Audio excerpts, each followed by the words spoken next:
Excellency President Sergio Mattarella, ambassadors, honorable ministers, distinguished officials, members of the media, good afternoon. I take this opportunity to appreciate and express deep gratitude to His Excellency President Sergio Mattarella, the President of the Italian Republic, who has honored us by making this long-awaited visit to Kenya. It has been a tremendous privilege, Your Excellency, to receive you and your delegation. We've just concluded, okay? Thank you very much. We have just concluded a highly successful bilateral engagement in which we held productive discussions and agreed to consolidate and advance the good relations between our two countries.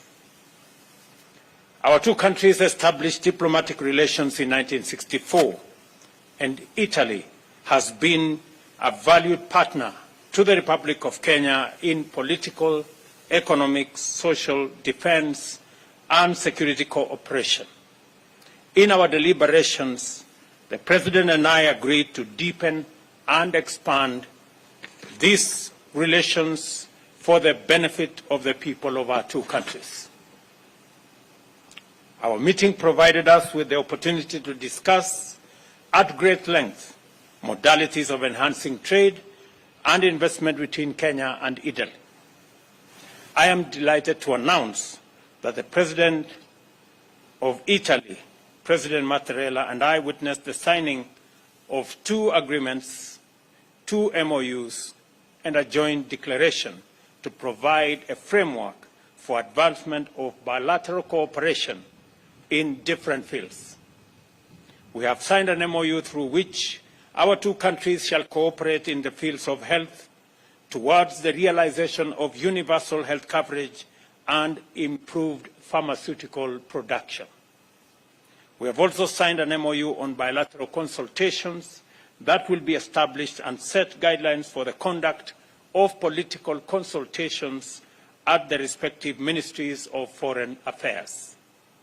We've also committed in good faith to re-establish cooperation on the construction of Aror, Kimorer, and Itare dams and other water and sanitation projects which are critical to our agenda on food security, delivery of water, and climate action. I am very proud to announce that the three dams which were subject to court cases and court matters, we have now agreed on a framework to settle all the outstanding court cases and court matters, and have agreed that the facilities that had been provided for the construction of these dams will be renegotiated so that we can provide for the delivery of the dams and the implementation of the projects. The government of Italy has also committed to advance 100 million euros in grants and soft loans covering projects in agriculture, development of MSMEs, housing and urban settlement, health, the digital superhighway, and the creative economy. This will be done through the Kenya-Italy multi-annual 5-year cooperation strategy on sustainable development. We further committed to cooperate in enhancing our informal settlement redevelopment program, which our two countries recently launched to facilitate security of land tenure in informal settlements in various counties, including Kilifi, Siaya, and Ngong municipalities. And further, this is an opportunity to appreciate Italy for the Debt for Development program, which has provided tremendous support of water, health, education, and urban development programs. Our two countries, at political and technical levels, agreed to remove non-tariff barriers and to promote greater trade and increased investment, including negotiating avoidance of double taxation agreement which will usher in significant high levels of foreign direct investment in various sectors by both public and private Italian companies. We also exchanged views and shared ideas about emerging opportunities to improve the balance of trade between our two nations, including cooperation in agro-industrial, ICT, and biofuel projects, among others. Kenya is highly encouraged by the great interest shown by Italian investors in the Concert Technopolis, where a number have already set up business. With this visit, we are confident that even more investors will take up the myriad of opportunities in the project, including the financing that was graciously extended to the government of Kenya by Italy for the horizontal development of facilities in Concert City. Kenya and Italy are in agreement that climate change and other environmental challenges must be addressed within the context of sustainable development.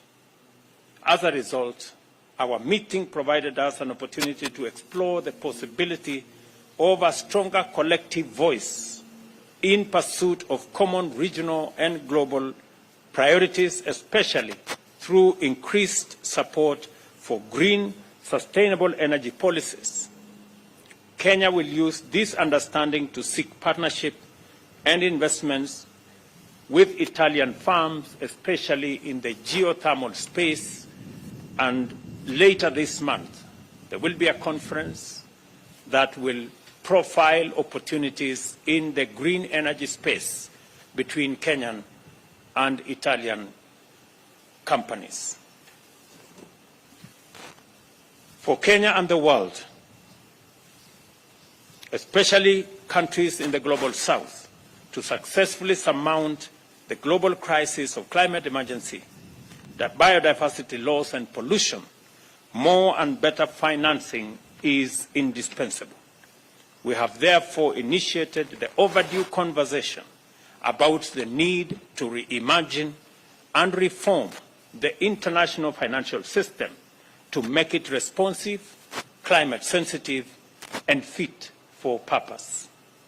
In consideration of the need to articulate the opportunities and pursue greater progress in the green agenda for Kenya and Africa, I have informed President Mattarella that I am convening a climate action summit in Nairobi from 4th to 6th September, this year, to which, Your Excellency, I invite you once again.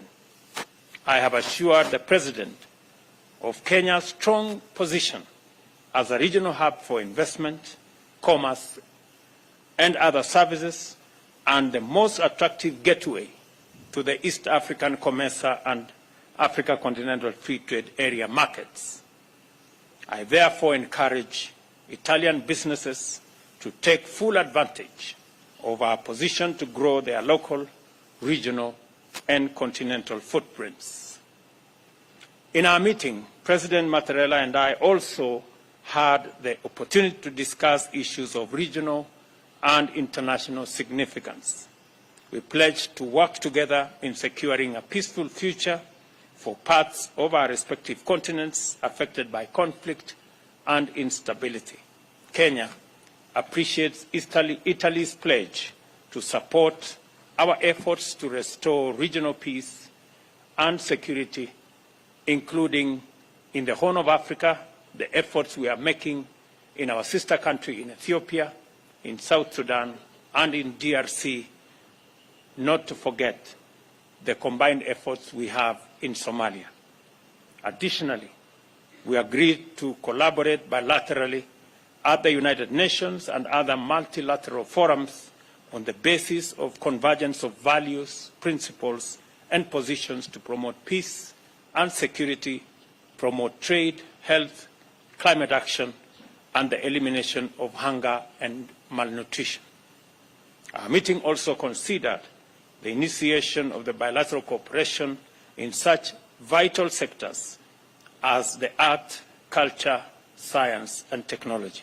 In this connection, President Mattarella will visit the Luigi Broglio Space Center in Malindi, which is funded by the Italian government with the support of Kenyan government. Further, we agreed that our bilateral cooperation should enhance mutual benefit of the center's output in scientific and technological research for sustainable development in Kenya and globally. On this highly successful visit, President Mattarella and I reaffirmed the strong bonds of friendship and solidarity that hold our nations and peoples together. This state visit is a clear demonstration of the commitment we share to enhance bilateral ties through continuous dialogue and sustained exchange of knowledge. Once again, I thank you, President Mattarella, for the honor of your visit and for the fruitful deliberations and productive engagements we have undertaken today. You have made tremendous contribution to the historic project of growing the bilateral relations between Kenya and Italy and in driving our national socio-economic transformation together. Ladies and gentlemen, I now welcome you, Mr. President, to make your remarks. Welcome.